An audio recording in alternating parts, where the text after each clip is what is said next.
De repente, aqui está você, no meio do oceano. É sem fim, mas você não pode vê-lo, porque há uma névoa espessa ao seu redor. Nuvens densas escondem um enorme, mas fraco sol. É dia ou noite? Impossível saber. A névoa cinza encobre tudo ao seu redor. Você está sozinho. Mesmo que tente nadar para baixo, depois de várias horas, ainda não conseguirá ver o fundo do oceano. E esse é um típico planeta aquático. Eu sei, sou meio obscuro, mas não é tão ruim assim. Esses mundos aquáticos são mais interessantes do que parecem. Então vamos olhar mais de perto. O planeta Oceano é um planeta que consiste, como você deve ter adivinhado, principalmente de água, gelo e talvez algumas rochas. Pense nos oceanos da Terra, profundezas apavorantes, a Fossa das Marianas e tudo mais. E agora, você consegue adivinhar quanto espaço toda a água da Terra ocupa? 0,025%. Exatamente. Então, tente imaginar um mundo com 40, 60% de água. Se você mergulhar, a profundidade pode ultrapassar 96 quilômetros. Comparado a isso, a profundidade de 9,6 quilômetros da nossa Fossa das Marianas não parece nada. E sim, a pressão será enorme. Pode atingir até 20.000 atmosferas terrestres. Esmagador. Pode parecer assustador, mas ainda seria ótimo descobrir mais sobre esses planetas. De acordo com os cálculos dos cientistas, pode haver muitos deles apenas em nossa galáxia. Bem, não precisa ir muito longe. Você pode encontrar esses carinhas aquáticos até mesmo em nosso sistema solar. Não planetas, é claro, mas luas. Júpiter tem Ganímedes e Calisto, e Saturno tem Titã e Encélado. O oceano pode chegar a cerca de 30% da massa dessas luas, embora não esteja claro se esses oceanos são cobertos por uma espessa crosta de gelo. Mas descobrimos alguns planetas oceânicos. Isso porque as condições para que esses planetas possam existir são muito específicas. Por exemplo, este planeta deve estar em algum lugar 6 a 8 vezes maior que a Terra. Se for menor, terá uma superfície rochosa. Se for maior, se transformará em um gigante gasoso. Ao mesmo tempo, deve estar na zona habitável de sua estrela, um pouco mais longe, e o planeta imediatamente se transforma em um gigante gelado ou uma super terra fria. Então sim, esses caras são muito exigentes. Começamos a explorar esses planetas na década de 1970. Desde então, encontramos apenas alguns deles, mas ainda assim, eles são muito interessantes. Temos Gliese 1214b, o primeiro planeta oceânico que foi descoberto. Inicialmente, os cientistas notaram apenas um pequeno ponto escuro. Depois perceberam ser a estrela anã vermelha Gliese 1214. Uma estrela normal e completamente comum que é 5 vezes menor que o nosso Sol e 300 vezes mais escura. Os cientistas não se preocupariam nem um pouco com isso. Mas em 2009, eles notaram que esta estrela tem um único planeta. E este planeta se revelou bastante estranho. Esta super-terra era 2,5 vezes maior que a nossa Terra e 6,5 vezes mais pesada. Mas ao mesmo tempo, tinha uma densidade muito pequena e aproximadamente a mesma gravidade do nosso planeta. Em outras palavras, quase não havia pedras e metais nele. Mas também não era um gigante gasoso. Então só restava uma opção: ser coberto de água e gelo. E foi assim que descobrimos o primeiro planeta oceânico. Bem, na verdade, apenas assumimos que ele consiste em água. É o que dizem os cálculos matemáticos. Na realidade, este planeta é bastante estranho. É difícil de explorar e até agora, os cientistas não conseguiram encontrar nada lá. Nem hidrogênio, nem hélio, nem água, nada. Isso porque a camada externa da atmosfera deste planeta é muito densa e esconde completamente a sua composição. Mas mesmo assim, provavelmente é um mundo aquático. Gliese 1214b está muito próximo de sua estrela. Está a apenas 0,014 unidade astronômica de distância, o que é menor que a distância entre a Lua e nós. Um ano lá dura cerca de 36 horas, e as temperaturas, para dizer o mínimo, são simplesmente selvagens. Os cientistas sugerem que a temperatura média pode atingir de 120 a 280 graus Celsius. Caraca, que calor! Você se lembra da descrição assustadora do início? Bem, na verdade, passar um tempo no Gliese 1214b seria um pouco diferente. Algo tipo nadar em uma caldeira a vapor. Por causa dessas temperaturas colossais, o oceano na superfície estará constantemente em um estado próximo à ebulição, sem realmente chegar lá. Então, imagine como seria descer até a superfície deste planeta, voar entre as nuvens de vapor e então, de repente, chegar na água. Quê? Mas quando cheguei aqui? Seria assim, pois a fronteira entre vapor e água em Gliese 1214b deve ser muito tênue. Claro, seria impossível nadar até o fundo desse oceano, mas o mais provável é que esse fundo seja coberto por uma camada muito espessa do chamado gelo quente. É semelhante ao gelo normal, mas não se importa com as leis da física, então simplesmente não derrete, mesmo em temperaturas enormes. E a espessura desse gelo pode chegar a 5.000 quilômetros. Então é isso para o assustador Gliese 1214b e nenhum Airbnb à vista. Agora, embora não possamos garantir 100% que ele seja um mundo aquático, ainda temos outro candidato para esta posição. Um planeta recém-descoberto chamado TOI 1452b, localizado na constelação do Dragão, está a quase 100 anos-luz de distância de nós. Foi descoberto usando o telescópio TESS por um grupo de pesquisadores da Universidade de Montreal. Este planeta também pertence à classe das superterras. Ele é 7 vezes maior que o nosso planeta, mas 48 vezes mais pesado. Novamente, tudo isso está em uma densidade muito baixa. Por isso, os cientistas sugeriram que pode ser quase completamente formado por oceanos. Aqui tivemos um pouco mais de sorte. Este mundo não será apenas uma poça gigante e um pouco de gelo espesso. Neste planeta, provavelmente existe uma superfície rochosa nas profundezas da água, como nos oceanos que conhecemos. Mas não fique muito animado. As semelhanças acabam por aí. TOI 1452b também orbita uma pequena anã vermelha. Não apenas uma, mas 2 pequenas estrelas. Ao mesmo tempo, se o planeta anterior estava perto do seu Sol, este, ao contrário, está muito, muito longe. 2,5 vezes mais distante de suas estrelas do que Plutão está do Sol e se move em grande velocidade. Um ano dura apenas 11 dias, mas ainda não sabemos muitas coisas sobre ele. Provavelmente obteremos novas informações quando os cientistas observarem pelo telescópio James Webb. Bem, é isso. Temos que dar tempo ao tempo. Você esperava outra coisa? Tá bem, sei qual é a pergunta que mais te incomoda. Pode existir vida? Bem, esta é uma pergunta difícil. Todos sabemos que a água significa vida e, além disso, esses planetas estão nas zonas habitáveis de suas estrelas. Então, potencialmente, sim, pode haver vida. Não uma civilização completa, é claro, mas bactérias, peixes e alguns monstros gigantes assustadores. Quero dizer, por que não? No entanto, isso é muito improvável. A água por si só não é suficiente para gerar vida, embora seja muito importante. Também são necessários alguns microelementos e minerais e, infelizmente, para a maioria dos planetas aquáticos, a composição consistirá apenas em água e gelo muito espesso. Não haverá nenhum mineral lá. Mas não desista! Ainda existe alguma probabilidade. Em primeiro lugar, existem os meteoritos e cometas. Quanto mais eles colidirem com o planeta, maior a probabilidade de trazerem os minerais necessários para o oceano e, assim, a vida começar. Em segundo lugar, o TOI 1452b realmente contém esses minerais. Sim, não sabemos a que profundidade o fundo rochoso fica localizado, mas se ele existe, certamente algo poderia ter se originado lá. Vamos torcer para que as novas pesquisas com poderosos telescópios nos permitam descobrir a verdade. E quem sabe, talvez um dia possamos visitar um planeta assim. A única forma de vida sobre a qual temos certeza até agora em todo o universo está no planeta Terra. Se essa vida é inteligente ou não, digamos que é discutível.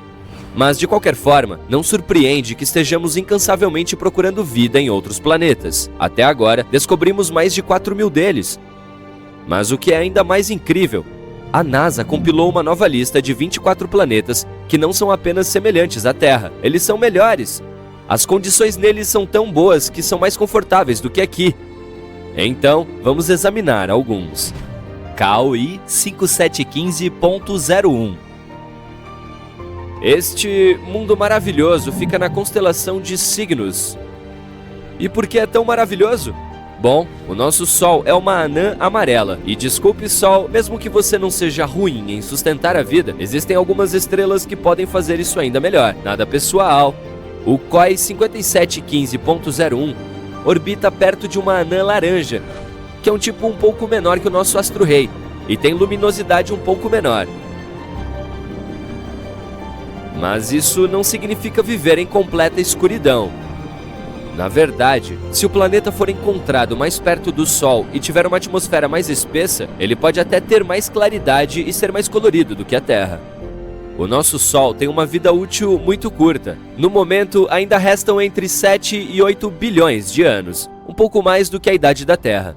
Mas uma anã laranja pode viver de 45 bilhões a 70 bilhões de anos. Isso é ótimo não só porque poderemos ficar neste planeta por mais tempo, mas também porque os que ficam ao redor dessas estrelas têm mais tempo para formar vida. O ideal seria encontrar um ao lado de uma anã laranja com cerca de 7 bilhões de anos. É muito provável que haja pelo menos alguns organismos lá. COI 5715.01 tem cerca de 5 bilhões e meio de anos. Sim, pode não ser maduro o suficiente, mas tudo bem. Eu também não sou. A nossa Terra é 1 bilhão de anos mais jovem e isso não nos impediu. Esse mundo está bem perto de sua estrela e fica em uma zona habitável. Um ano lá dura 190 dias. Imagine fazer o ensino fundamental e já tirar a carteira de motorista. Além disso, é quase 2 vezes maior do que a Terra. A temperatura média é de 11 graus, um pouco mais baixa do que a nossa, que é de 14 graus. Mas lá parece mais quente, porque a forte gravidade ajuda a manter o calor na atmosfera por mais tempo. Mas é um pouco longe demais, tipo 3.000 anos-luz daqui, o que dá uns 28,8 quadrilhões de quilômetros. Sim, é melhor levar um almoço bem reforçado para a viagem. COI 3010.01. Este planeta é encontrado ao lado da estrela COI 2010. E parece um local muito agradável. A temperatura média ali é de 19 graus, um pouco mais quente do que a nossa. Mas isso é uma coisa boa. Os cientistas acreditam que, em um planeta perfeito, ela deve ser apenas poucos graus mais quente do que aqui. Quanto mais calor houver ali, mais confortável será viver. Além disso, maiores as chances de desenvolver vida. O raio dele é quase 1,5 vezes maior do que o nosso. Tem alguma atmosfera, embora ainda não tenhamos certeza sobre a sua composição, mas provavelmente é como a da Terra. Os especialistas acreditam que exista um oceano lá, que pode cobrir até 60% da superfície, o que também é bom. Em um mundo perfeito, a água e a terra devem ser distribuídas mais uniformemente do que aqui. Um pouco mais de solo significa um pouco mais de território e recursos, certo? Mas preste atenção, este planeta é realmente muito parecido com a Terra. A semelhança é tão impressionante que os astrônomos creem que há 84% de chance de encontrar vida lá. Claro, não necessariamente inteligente, mas pelo menos alguns animais. Isso não seria legal? Como você acredita que seria a aparência deles? Planeta muito parecido com a Terra, mas com gravidade mais forte. Se alguém mora lá, provavelmente é grande, mas não tão alto, e possui pernas pequenas e fortes. Parece adorável e assustador. Mas não seremos capazes de descobrir a verdade tão cedo. Até agora, para nós, esses planetas são pontos microscópicos no espaço. Contamos apenas com alguns dados básicos e chatos sobre eles, e nem sabemos como se parecem. Precisaremos esperar até encontrarmos uma maneira de nos aproximarmos desses mundos. Kepler 186f. Este também é um dos melhores candidatos para ter vida. Este planeta bastante fofo foi apelidado de primo da Terra, porque tem uma grande semelhança. De qualquer forma, esses dois planetas são como irmãos, e não gêmeos. Kepler 186f gira perto de uma anã vermelha, uma categoria de estrela que é ainda mais fraca e menor do que as anãs laranja. Sim, ela também vive por muito, muito tempo, mas da mesma forma, a sua luminosidade é bastante baixa. No entanto, Kepler 186f está mais perto de sua estrela do que estamos da nossa, então não deve ser muito escuro lá. Bom, pelo menos não no escuro como à noite. O céu ali certamente terá um tom incomum de vermelho, como o pôr do sol na Terra. O que você acha? Gostaria de viver em um mundo com um pôr do sol eterno? O tamanho dele é aproximadamente o mesmo que o da Terra. Não é ruim, mas não é perfeito. Por quê? Porque os planetas mais frios são aqueles que são maiores que a Terra e têm gravidade mais forte. Você provavelmente dirá, mas não será mais difícil caminhar lá e ainda mais difícil sair da cama na segunda-feira? Claro! Por outro lado, este planeta vai melhorar a atmosfera. Ela será mais espessa e densa. Isso significa mais proteção contra as coisas assustadoras do espaço, mais oxigênio e mais calor. Sem mencionar o fato de que os planetas maiores contam com mais espaço para se estabelecer. Incrível, certo? Mas é claro, o tamanho da Terra também é uma excelente escolha. Outro fato interessante é que a inclinação de Kepler 186f é aproximadamente a mesma que a nossa. Isso significa que deve haver estações estáveis e um ciclo normal dia-noite. Você sabe o quão importante é a inclinação do planeta? vamos dar uma olhada em Marte, que também fica na zona habitável do nosso Sol. Mas sua inclinação é muito instável, e como resultado, todo o oceano que poderia ter existido nele uma vez agora secou completamente. Hoje é apenas um deserto vermelho e não há vida lá. Pelo menos não até onde sabemos. Mas você vê como esses pequenos detalhes são importantes? Este planeta também está muito longe de nós, 490 anos-luz, são cerca de 4,8 quadrilhões de quilômetros. Então sim, vamos continuar esperando por viagens intergalácticas. Kepler 62e e Kepler 62f. Esses dois eram chamados de os mais parecidos com a Terra, antes de descobrirmos Kepler 186f, e são muito comparáveis à nossa casa. Kepler 62e é cerca de 1,5 vezes maior que a Terra, enquanto Kepler 62f é apenas um pouco menor do que isso. Ambos ficam na constelação de Lyra, a cerca de 1.200 anos-luz de distância daqui. E também orbitam uma anã vermelha. Um ano em Kepler 62e dura cerca de 122 dias, ainda menos do que no primeiro planeta de que falamos. Os cientistas acreditam que tanto o 62e quanto o 62f são uma espécie de mundo aquático. Lugares quentes, principalmente ou completamente cobertos por água. Se houver terra firme lá, provavelmente são apenas algumas ilhas. Um mundo composto inteiramente por ilhas. Um sonho de fantasia para alguns, pense no Havaí, e um pesadelo para outros, pense em um megalodonte. Mas se você é fã de antigos animais marinhos, imagine o quão gigantescos eles poderiam ser lá. Ainda há muitas coisas que não sabemos sobre este planeta. Tem superfície? Qual é a sua composição? Densidade? Um dia talvez possamos responder a essas perguntas. Bom, é isso para as superterras. Claro, a lista original é muito mais longa e você pode dar uma pesquisada na internet.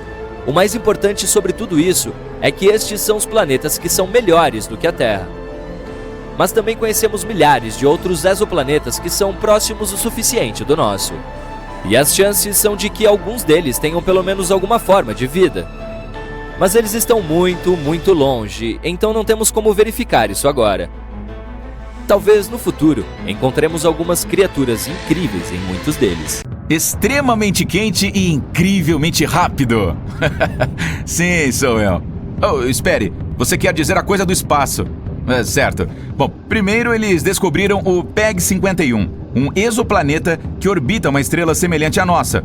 Um exoplaneta é qualquer planeta fora do nosso sistema solar que orbite uma estrela que não é o Sol. Este planeta era completamente diferente de tudo que já encontramos. Quase o mesmo diâmetro de Júpiter, mas com metade da massa do gigante gasoso. Demorava apenas 4 dias para este exoplaneta completar a órbita em sua estrela, o que parecia impossível. Parecia rápido demais para algo tão grande. E então, os cientistas começaram a encontrar, pelo espaço, algo a que chamaram de Júpiter quente. Muitos gigantes gasosos aquecidos, localizados a apenas alguns milhões de quilômetros de distância de suas estrelas. Às vezes, havia alguns desses corpos espaciais orbitando bem próximos de suas estrelas. E muitos eram algumas vezes maiores que a Terra.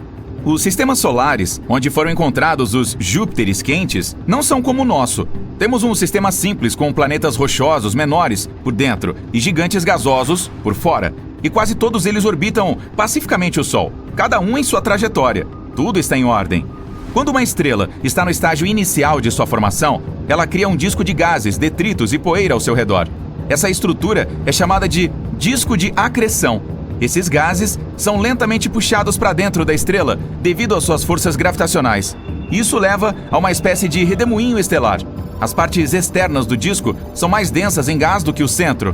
Com o tempo, o efeito redemoinho fica ainda mais forte. A mesma coisa acontece com os Júpiteres quentes, o que faz com que esses gigantes gasosos comecem a orbitar muito mais rápido do que o normal. Isso também leva o planeta mais longe em direção à estrela, em uma espiral de aperto. Felizmente, nosso Júpiter não se tornou um Júpiter quente. Nosso gigante gasoso começou sua vida como um asteroide gelado do tamanho da Terra, que é diferente da forma como os Júpiteres quentes se formam.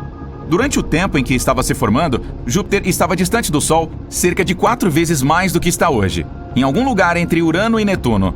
Cerca de 2 milhões a 3 milhões de anos após a formação de Júpiter no disco de acreção do nosso Sol, ele deu início a uma fase de 700 milhões de anos que os astrônomos chamam de Grande Cambada. Cambada é algo que um barco executa ao ir em direção a uma boia, e em seguida, passar por ela e contorná-la. Então ele acelera e segue na direção de onde veio. Foi a mesma coisa que Júpiter começou a fazer. E em suas migrações orbitais cada vez mais estreitas, a gravidade do planeta poderia ter movido muitos asteroides e outros corpos espaciais, distorcido as órbitas de planetas maiores e causado colisões e caos. A grande cambada de Júpiter teria destruído muitos corpos espaciais grandes. É um cenário do tipo, poderia ter sido, mas felizmente Júpiter mudou seu curso e se tornou um pacífico gigante gasoso. Netuno, Urano e Saturno estavam iniciando sua própria versão desse processo caótico. Saturno ficou tão grande que sua gravidade começou a puxar Júpiter para longe de sua órbita.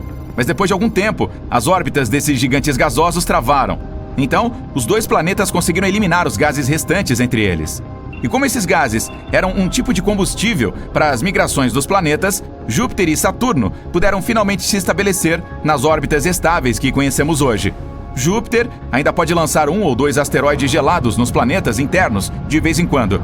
Mas quando o nosso planeta era mais jovem, este pode ter sido um dos processos que formaram os oceanos da Terra.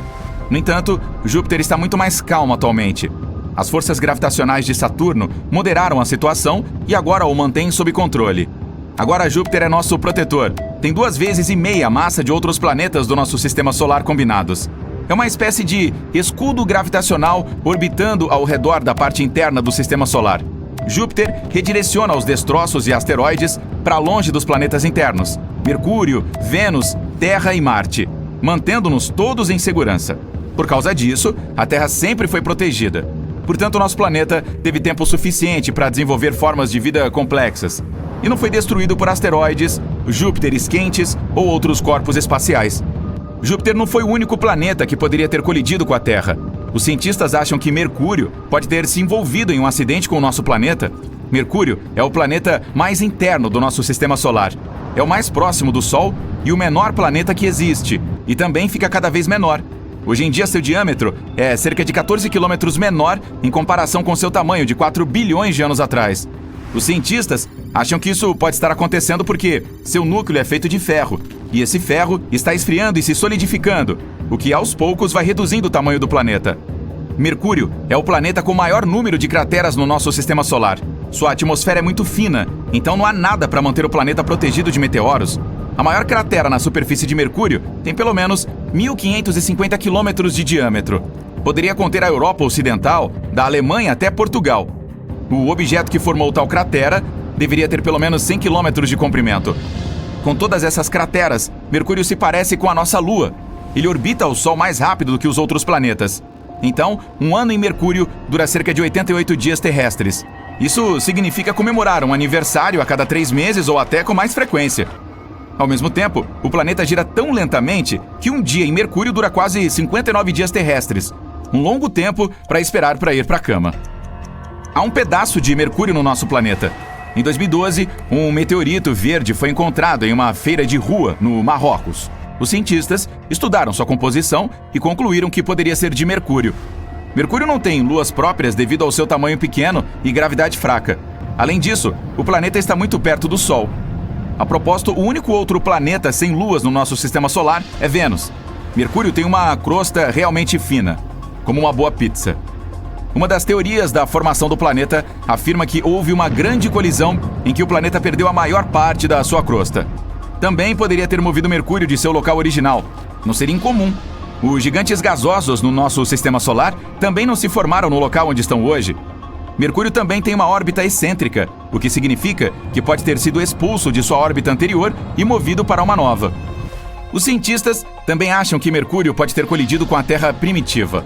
Uma teoria diz que isso poderia ter formado a Lua. O material que saiu voando após a grande colisão. Pode até haver pedaços da crosta de Mercúrio na mistura.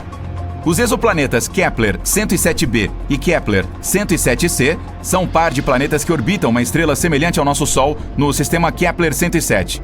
Está a cerca de 1.700 anos-luz de distância de nós. Esses planetas têm tamanhos quase idênticos, ambos com um raio de 1,5 vezes ao da Terra. Mas um deles, o Kepler 107c, é quase 3 vezes mais denso que o outro. Isso porque os planetas têm uma composição diferente. Alguns cientistas acreditam que o Kepler 107b seja menos denso porque provavelmente colidiu com outro planeta desconhecido no passado. Este golpe poderoso arrancou parte de sua superfície e deixou para trás um núcleo muito denso, rico em ferro. Um enorme cometa atingiu Netuno há cerca de 200 anos. Mas, como Netuno não é um planeta rochoso com uma atmosfera fina, como Marte ou Mercúrio, é mais difícil encontrar evidências desse impacto. Mas um cometa chamado Shoemaker-Levy 9 se partiu em 1994 e colidiu com Júpiter. Os astrônomos conseguiram registrar este evento.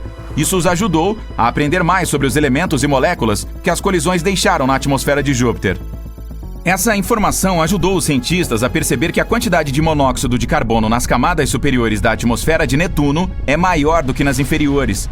Isso significa que um grande cometa provavelmente atingiu o planeta no passado, já que os cometas têm monóxido de carbono em suas caudas geladas.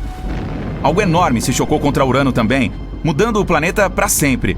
Um objeto espacial 2 vezes maior que a Terra atingiu o gigante de gelo, deixando o planeta inclinado. E parece que ele está girando de lado. Urano é extremamente frio, muito mais frio do que deveria ser. Pode significar que o objeto que bateu nele era provavelmente um jovem protoplaneta, feito de gelo e pedras. Além disso, alguns dos destroços dessa colisão podem ter criado uma fina casca ao redor de Urano, ainda retendo o calor que vem do núcleo do planeta. Existem estranhos pulsos de energia bombardeando toda a nossa galáxia, e eles vêm do outro lado do universo.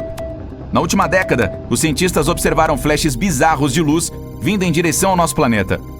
Este fenômeno é chamado de rajadas rápidas de rádio. Esses sinais viajam por alguns bilhões de anos-luz de poeira e gás. É um caminho bastante longo. Até agora ninguém descobriu o que está acontecendo por trás dessas explosões. Ei, acorde rápido! Ouça isso! É um sinal de FM de 5 segundos vindo de uma das luas de Júpiter. Você corre para o seu telefone e informa seus colegas. Eles surtam com as notícias e correm para o laboratório. Você é cientista e trabalha com a sonda Juno, explorando Júpiter há anos. Mas esta é a primeira vez que testemunha algo tão incomum. Ganymedes é a maior lua de Júpiter e a maior do nosso sistema solar. Se esse corpo espacial não orbitasse ao redor de Júpiter, seria classificado como um planeta, ainda maior que Mercúrio e Plutão.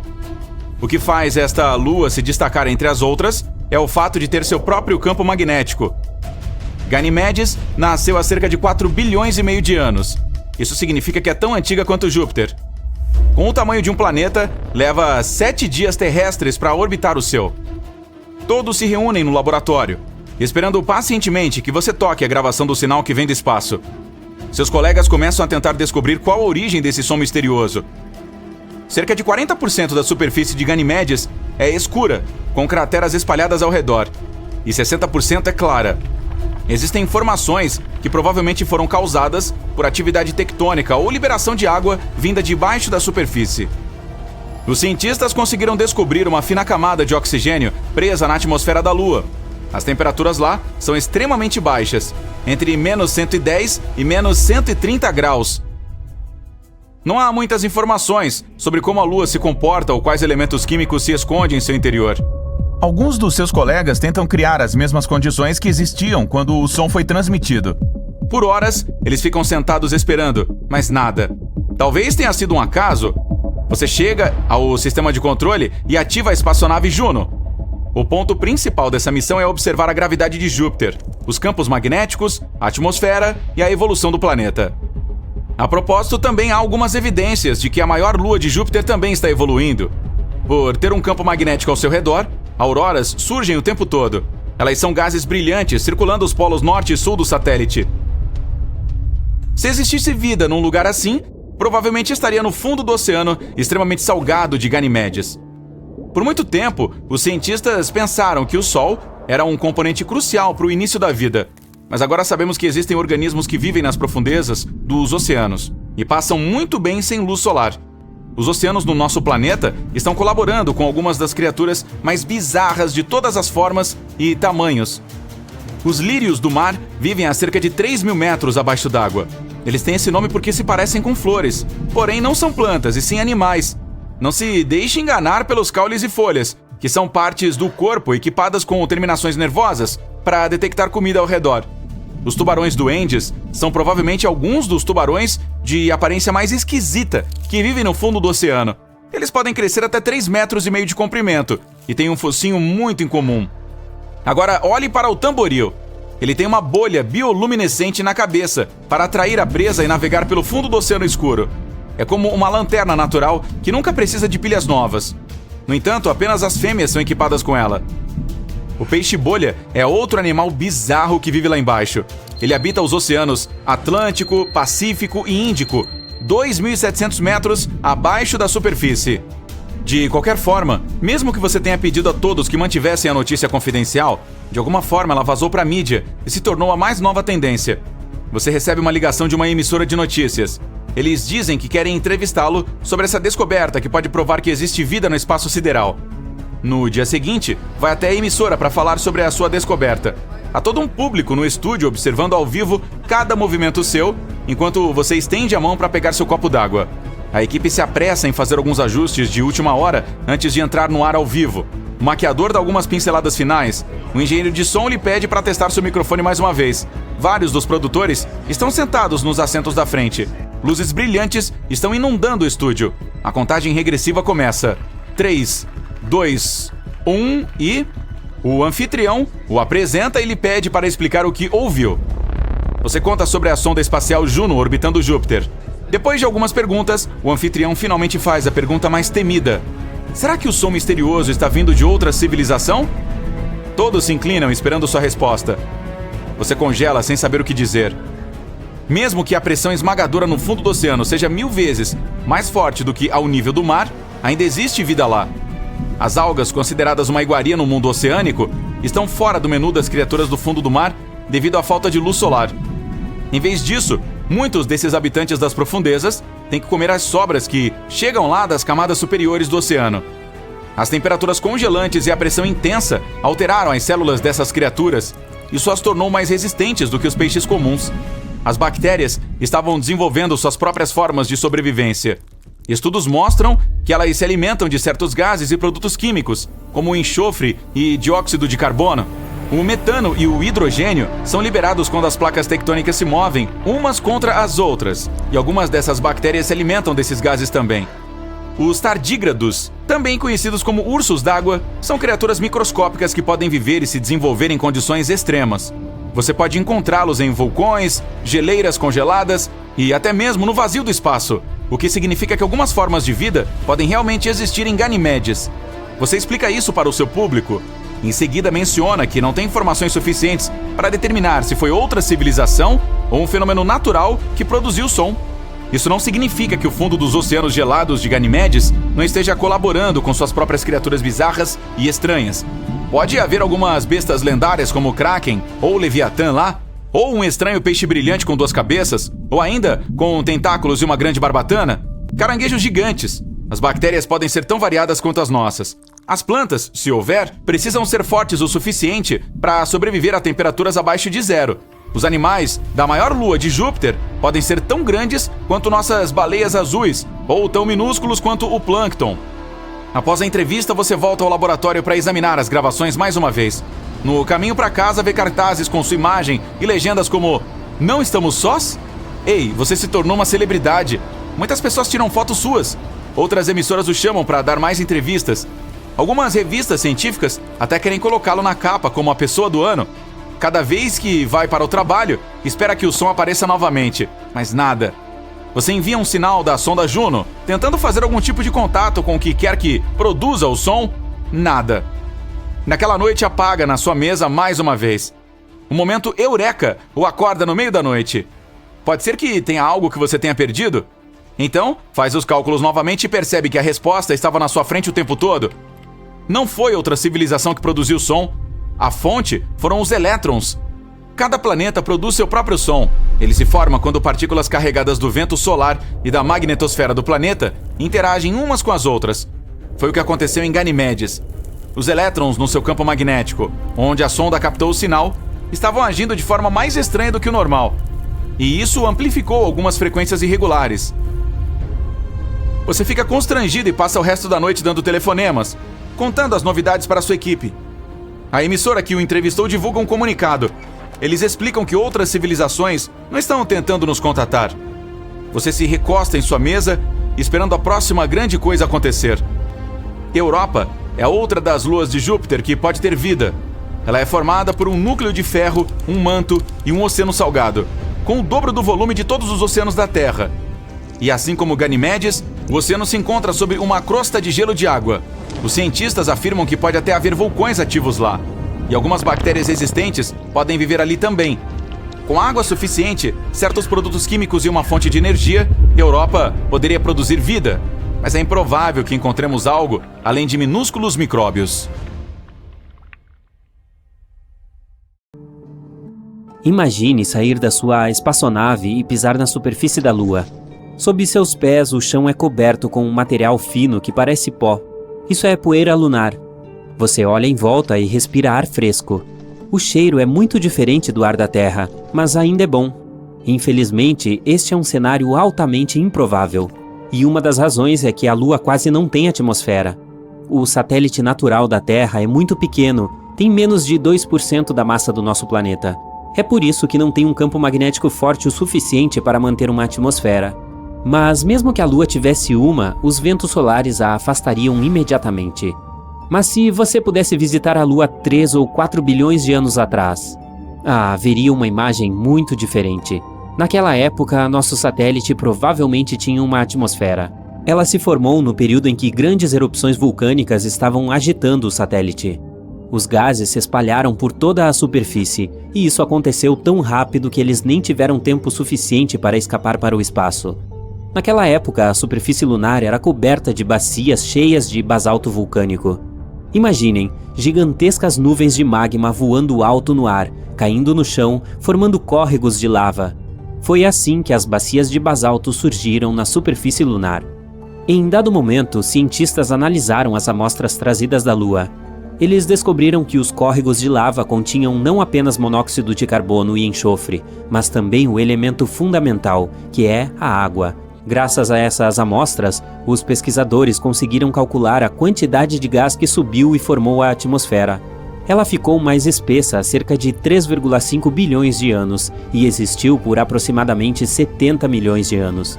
Depois disso, puf, a atmosfera da Lua se perdeu no espaço. Mas o mais legal disso?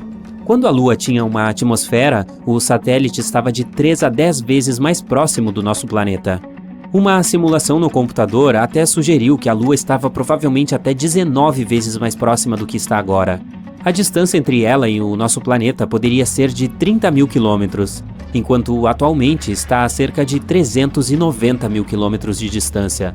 É por isso que a Lua parecia muito, muito maior no céu. Infelizmente, naquela época, nem os dinossauros estavam por perto para admirar a vista. Ao mesmo tempo, estudos mais recentes confirmaram que a nossa Lua realmente tem uma atmosfera. Ela é composta principalmente de hidrogênio, neônio e argônio, e contém alguns gases muito incomuns, como o potássio ou sódio. Você não pode encontrá-los, digamos, nas atmosferas de Marte, Vênus ou da Terra. Infelizmente, uma atmosfera assim não é adequada para nós, criaturas dependentes de oxigênio. Mas adivinhem, há muito oxigênio na Lua. Eu sei, deve soar confuso. Mas o problema é que esse oxigênio não está em sua forma gasosa mais comum. Não, ele está preso na camada de rocha e poeira que cobre a superfície de lá. Essa camada é chamada de regolito e contém até 45% de oxigênio. Então, isso significa que se aprendêssemos a extrair esse oxigênio, seríamos capazes de viver na Lua?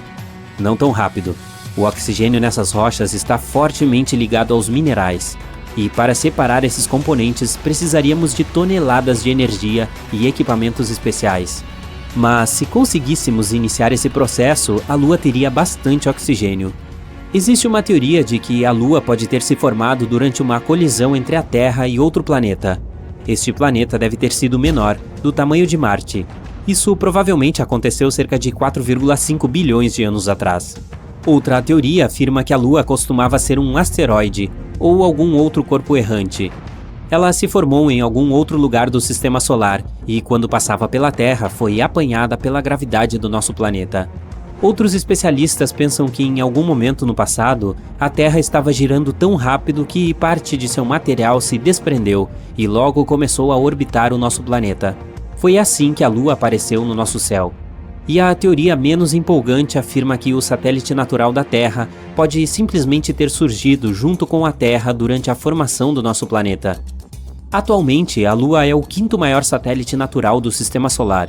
É também um dos mais densos, perdendo apenas para o satélite Io, de Júpiter. Muito provavelmente a Lua tem um núcleo minúsculo, que não é maior do que 2% da massa do satélite. Com cerca de 676 km de largura, ele consiste principalmente de ferro e enxofre. A superfície lunar é escura, embora o satélite natural da Terra seja o objeto mais brilhante no céu noturno. Na realidade, ela reflete um pouco mais do que o asfalto. Você pode ter ouvido que a Lua, junto com o Sol, causa marés nos oceanos e mares da Terra. A atração gravitacional do satélite cria algo chamado força de maré. Isso faz a água se projetar nas partes mais próximas da Lua e mais distantes do satélite. Essas saliências são o que conhecemos como marés altas. Mas o que poucas pessoas sabem é que a Lua também faz com que as rochas subam e desçam, assim como acontece com a água. Claro, esse efeito não parece tão dramático quanto as marés oceânicas, mas ainda é perceptível. A superfície sólida da Terra se move cerca de 2,5 cm a cada maré. A Lua não apenas causa marés no nosso planeta, como também diminui sua rotação. Esse fenômeno é conhecido como frenagem de maré, e isso aumenta a duração do dia na Terra em um pouco mais de 2 milissegundos a cada 100 anos. A Lua também está se afastando da Terra, na mesma proporção em que suas unhas crescem. Isso é cerca de 4 centímetros por ano. Você realmente deveria cortá-las. Se um dia ela sair flutuando pelo espaço, nosso planeta passará por tempos difíceis. Sem a força estabilizadora da gravidade da Lua, a inclinação da Terra começaria a mudar descontroladamente, de nenhuma inclinação, ou seja, sem as estações, até uma grande inclinação, resultando em condições climáticas extremas. Como a Lua não tem atmosfera, nada a protege de temperaturas extremas. Fica incrivelmente frio no lado noturno, chegando a menos 234 graus Celsius. Enquanto isso, o lado ensolarado fica literalmente fervendo, com uma temperatura de 121 graus Celsius. Outra coisa da qual a Lua não consegue se proteger sem uma atmosfera são os meteoritos. É por isso que a superfície do satélite é cheia de crateras. Para a comparação, existem cerca de 190 crateras de impacto identificadas no nosso planeta. Muitas delas estão escondidas pela vegetação ou cobertas de água. Mas se falarmos da Lua, o número é muito maior, são vários milhões, e cerca de 5.000 delas têm mais de 20 quilômetros de diâmetro. A Lua é menos sismicamente ativa do que a Terra, por isso essas crateras e outras formações antigas permanecem em perfeitas condições por séculos. Mas mesmo que a superfície lunar esteja praticamente adormecida, o satélite natural da Terra ainda tem lunamotos. Eles começam vários quilômetros abaixo da superfície. Uma teoria sugere que eles podem estar acontecendo, porque a Lua está encolhendo à medida que seu interior está esfriando. Os cientistas dizem que a Lua se tornou cerca de 45 metros mais fina do que costumava ser há várias centenas de milhões de anos. Então, como isso funciona? Imagine uma uva se transformando em uma uva passa. Ela vai enrugando enquanto encolhe. O mesmo está acontecendo com a Lua. Ela vai encolhendo e vai enrugando. Mas, ao contrário da uva, a Lua não tem uma casca flexível. Sua superfície é dura e quebradiça, então, à medida que fica menor, sua crosta racha e quebra. Seus pedaços são empurrados sobre as partes vizinhas. Os pesquisadores têm quase certeza que essas falhas ainda estão ativas e provavelmente são responsáveis pelos tremores que abalam a Lua. Alguns deles são muito fortes, de até 5 na escala Richter. Quando olha para a Lua, você sempre vê o mesmo lado do satélite natural da Terra. Assim como o nosso planeta, ela gira em torno do seu próprio eixo, mas esta rotação dura cerca de 27 dias. Este é o mesmo tempo que a Lua precisa orbitar a Terra. Tal fenômeno é chamado de acoplamento de maré. Antes do início da exploração espacial, as pessoas nunca tinham visto a outra face da Lua. Não se sabia como era o outro lado. Enquanto o lado da Lua mais próximo de nós é principalmente de grandes planícies cobrindo bacias de impacto, o lado distante é acidentado e cheio de crateras. A crosta é mais espessa lá, com menos evidências de atividade vulcânica. A propósito, a Lua não é perfeitamente redonda ou esférica, ela tem a forma de um ovo. Quando você está olhando para ela, uma de suas pequenas extremidades está sempre apontando para você. Sim, direto para você. Esta é a razão pela qual o centro de massa da Lua não é seu centro geométrico. Na realidade, ele fica um pouco mais de 1,5 km fora do centro. como se fosse uma bola de golfe defeituosa. Você reconhece esse mundo majestoso? O segundo maior planeta do Sistema Solar. Check. Um gigante gasoso com uma aparência marrom amarelada e nebulosa. Check. 7 anéis enormes e intimidadores. Check. Você está certo. Não pode ser outra coisa senão Saturno. E recentemente o telescópio espacial Hubble fez uma descoberta que surpreende. Parece que os anéis desse planeta estão fazendo algo com ele há muito tempo. Um novo estudo revelou que os anéis icônicos estão aquecendo a atmosfera superior de Saturno. O mais legal, porém, é que os pesquisadores da NASA afirmam que isso é algo que os cientistas nunca observaram em nenhum outro lugar do nosso sistema solar. Esse segredo está escondido à vista de todos há 40 anos. E somente depois de usar as observações do planeta recebidas do telescópio espacial Hubble, da sonda Cassini já aposentada e das espaçonaves Voyager 1 e 2 é que os astrônomos descobriram. Essa interação inesperada do gigante gasoso com seus anéis pode se tornar uma ferramenta para prever se os planetas em outros sistemas estelares também têm magníficos sistemas de anéis semelhantes aos de Saturno. Então, como ficou claro que o planeta gigante está sendo cozido lentamente por seus próprios anéis? A evidência reveladora é uma quantidade excessiva de radiação ultravioleta. Ela pode ser vista como uma linha espectral de hidrogênio quente na atmosfera do gigante gasoso. Há um aumento na radiação que só pode significar que algo está aquecendo a atmosfera superior do lado de fora. Ainda não está claro como esse processo está ocorrendo, mas a explicação mais provável é que as partículas geladas do anel chovem sobre Saturno e causam esse aquecimento. Mas também pode ser o impacto de pequenos meteoritos ou as partículas do vento solar. O aquecimento pode ser causado pela radiação ultravioleta solar ou por algumas forças eletromagnéticas que captam poeira eletricamente carregada. Quando a sonda Cassini da NASA concluiu sua missão e mergulhou na atmosfera de Saturno, ela teve tempo suficiente para medir os componentes atmosféricos, e descobriu-se que muitas partículas estavam de fato caindo dos anéis, mas de qualquer forma, o processo de aquecimento ocorre sob a influência do campo gravitacional do gigante gasoso. Veja bem, os astrônomos sabem sobre a lenta desintegração dos anéis de Saturno, mas descobrir como esse processo afeta o planeta? Isso é novo. Você se lembra da espaçonave Cassini da NASA que mencionei? Por mais de uma década, ela estudou Saturno, compartilhando imagens do gigante gasoso e de suas luas geladas.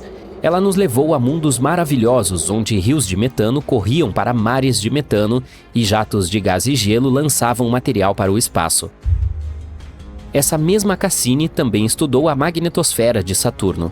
O fato é que as forças que atuam nas profundezas do planeta produzem uma enorme bolha magnética ao redor do planeta, e essa bolha é chamada de magnetosfera. Infelizmente, os astrônomos ainda têm pouquíssimas informações sobre esse fenômeno em Saturno, pois os campos magnéticos são invisíveis e, obviamente, são mais bem estudados de dentro. Imagine o seguinte: fluxos de milhões de quilômetros por hora de partículas eletricamente carregadas do Sol, também conhecidas como vento solar, estão se espalhando pelo sistema solar. De repente, algo aparece em seu caminho. É o campo magnético de Saturno. Ele protege o planeta, fazendo com que as partículas solares se afastem. Como resultado, as forças magnéticas do Sol estão se enfurecendo fora da magnetosfera de Saturno, enquanto dentro da bolha protetora do gigante gasoso, suas próprias forças magnéticas dominam. Nosso planeta natal também tem um campo magnético, mas ele cria uma magnetosfera muito menor. Ainda assim, ela nos protege efetivamente das partículas nocivas provenientes do Sol e do espaço. Mas apesar de Saturno estar protegido por sua magnetosfera, o Sol ainda consegue atrapalhar o planeta. Ventos energéticos da nossa estrela varrem o gigante gasoso, causando enormes auroras. Mas, diferentemente das auroras aqui na Terra, as auroras de Saturno só podem ser vistas em luz ultravioleta. Em outras palavras, elas são invisíveis da superfície da Terra. Só é possível vê-las se você viajar para o espaço. Mas, aparentemente, há diferentes tipos de auroras no gigante gasoso. Por exemplo, um outro tipo é acionado pelas partículas carregadas provenientes de erupções vulcânicas nas luas do planeta. E algumas das auroras de Saturno podem ser causadas por ventos fortes que giram na própria atmosfera do planeta. Esses ventos sopram na ionosfera, que é uma região localizada abaixo da magnetosfera. Os mesmos ventos podem ser responsáveis pela taxa de rotação variável do planeta. Esse fenômeno torna difícil para os cientistas descobrir quanto tempo dura um dia no planeta com anéis. Por falar em ventos, Saturno tem um misterioso vórtice girando sobre o polo sul do planeta. O conjunto se assemelha a uma enorme tempestade parecida com um furacão na Terra, mas somente seu olho mede quase 4.000 quilômetros de diâmetro. Para efeito de comparação, o olho de um furacão terrestre típico tem apenas 3 a 5 quilômetros de largura. O que confunde os astrônomos é que, embora o fenômeno se pareça com um furacão, ele não se comporta como um. Ele é estacionário e continua girando sobre a mesma área do Polo Sul. E enquanto os vórtices polares na Terra têm núcleos frios, o de Saturno é quente. Prepare-se para outra surpresa que Saturno preparou para nós. Em uma imagem enviada à Terra pelo telescópio espacial Hubble, é possível notar 2 pontos escuros e sombrios no lado esquerdo dos anéis do planeta. Esses pontos são informalmente chamados de raios, talvez por se assemelharem aos raios de uma bicicleta. O sombreamento e a forma dos raios variam. Eles podem parecer escuros ou claros, isso depende do ângulo e da iluminação. Às vezes, eles podem até parecer bolhas em vez de algo com o formato clássico de raio radial. Eles também não duram muito, mas a boa notícia é que mais e mais começarão a aparecer quanto mais perto estivermos de 6 de maio de 2025. É quando ocorrerá o equinócio de outono em Saturno. Na Terra, esse é o momento em que o Sol está exatamente acima do equador do planeta, e o dia e a noite têm a mesma duração. Mas em Saturno é algo um pouco diferente. Assim como nosso planeta, Saturno é inclinado em seu eixo. É por isso que ele tem 4 estações. Como a órbita do gigante gasoso é muito maior, cada uma dessas estações dura cerca de 7 anos terrestres. Um equinócio ocorre quando os anéis de Saturno estão inclinados na direção do Sol. Mas o que causa os raios? Os astrônomos acreditam que pode ser o campo magnético do gigante gasoso. Quando um campo magnético planetário interage com o vento solar, ele cria um ambiente eletricamente carregado.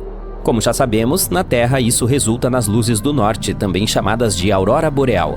E se falarmos de Saturno, as menores partículas do anel gelado também podem ficar carregadas, e é provável que isso levite temporariamente essas partículas acima das pedras maiores dos anéis.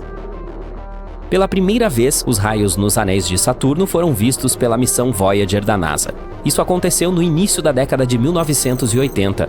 Naquela época, não sabíamos que esses raios eram um fenômeno sazonal. Afinal, a Voyager 2 apenas passou pelo planeta e seguiu em frente. Para descobrir o que eram esses raios e como eles funcionavam, os astrônomos precisavam de um telescópio espacial que pudesse observar os anéis de Saturno de longe, como o Hubble. O último equinócio em Saturno ocorreu em 2009. Foi quando a sonda espacial Cassini estava viajando ao redor do gigante gasoso. Ela enviou muitas imagens incríveis para a Terra.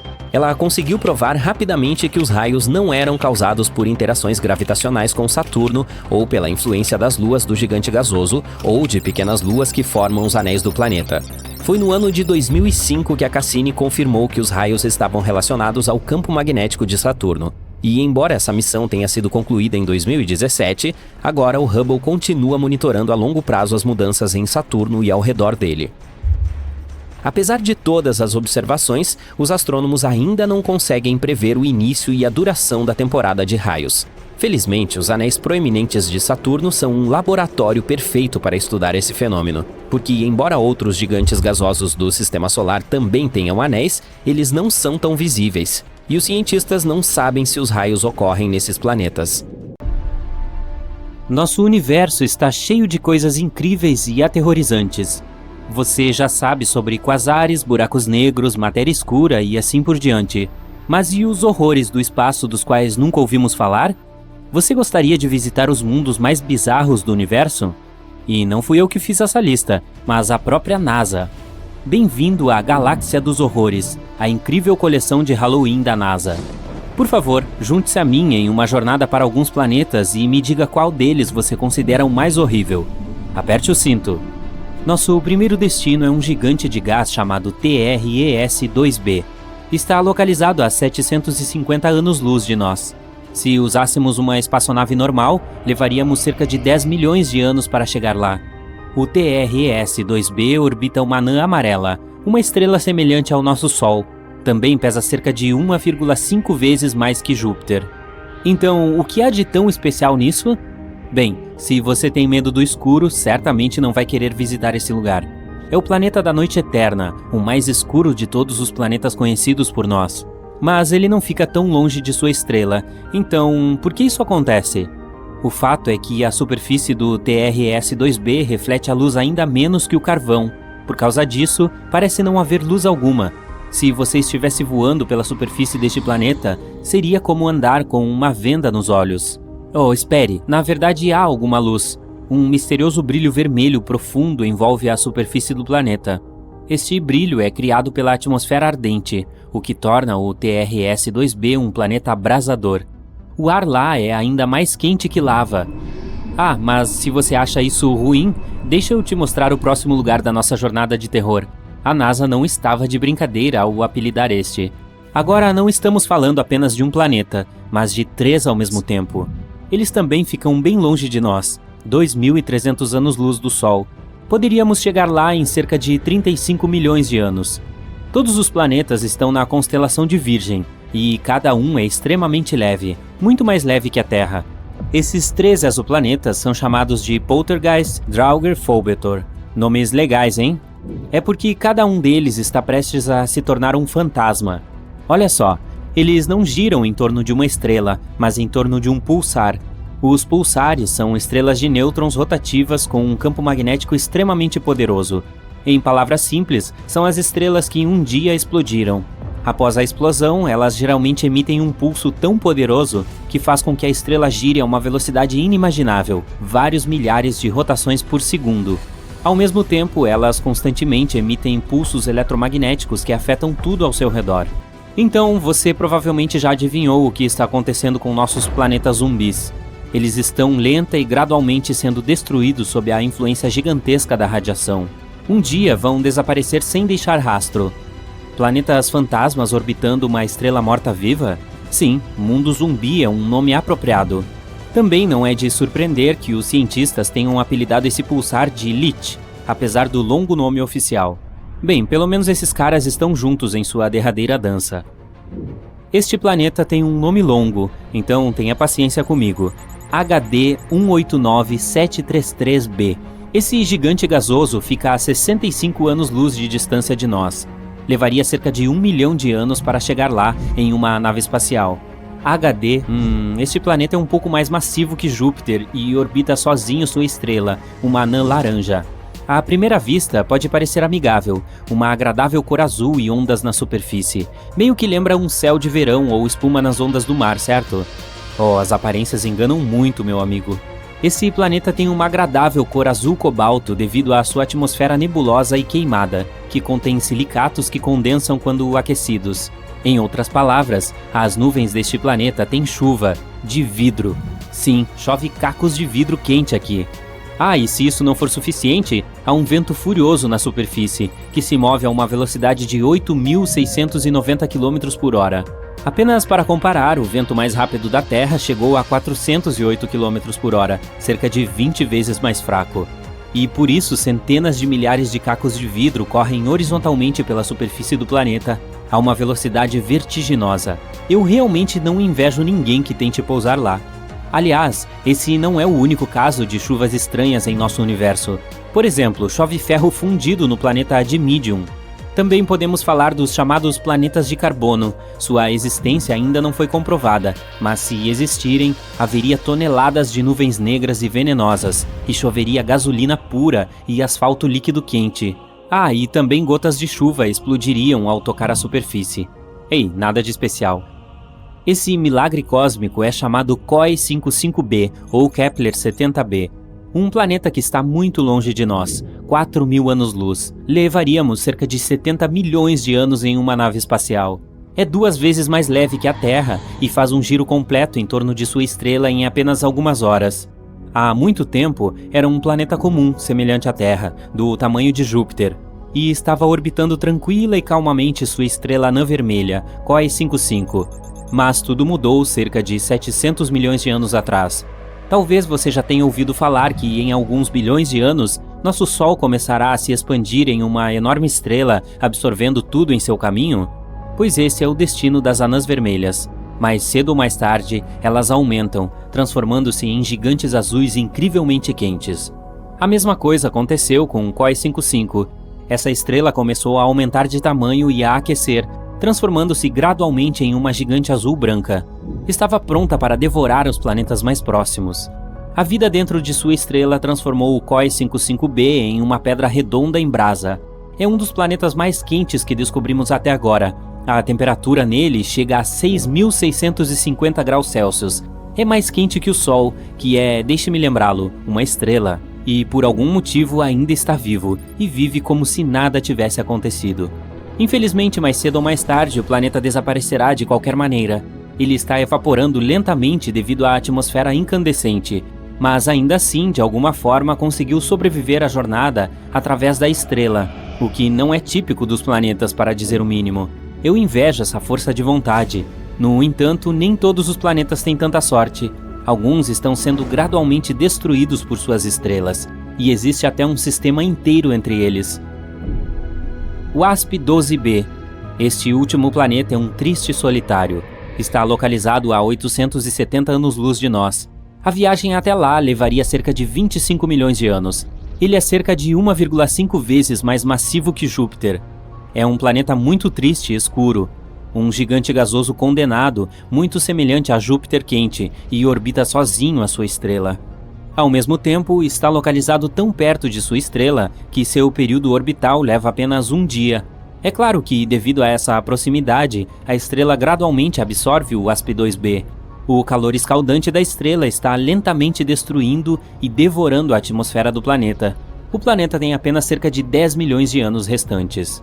Mas o mais interessante é que, por causa desse alongamento, o WASP-2b adquiriu a forma de um ovo. Nem se parece mais com o planeta. Também é muito quente. A temperatura da superfície do gigante gasoso chega a 2.240 graus Celsius. Além disso, um espectrógrafo de origem cósmica, ou COS, descobriu que o planeta troca matéria com sua estrela. Eles estão localizados tão próximos que dão um ao outro parte de seus elementos químicos. Esse é um fenômeno comum em sistemas estelares binários muito próximos, mas esta é a primeira vez que os cientistas viram isso em uma relação estrela-planeta. Que sistemas originais! Para ser honesto, se eu tivesse seguro total, ficaria animado em visitar pelo menos um deles. E você? Por favor, deixe-me saber nos comentários.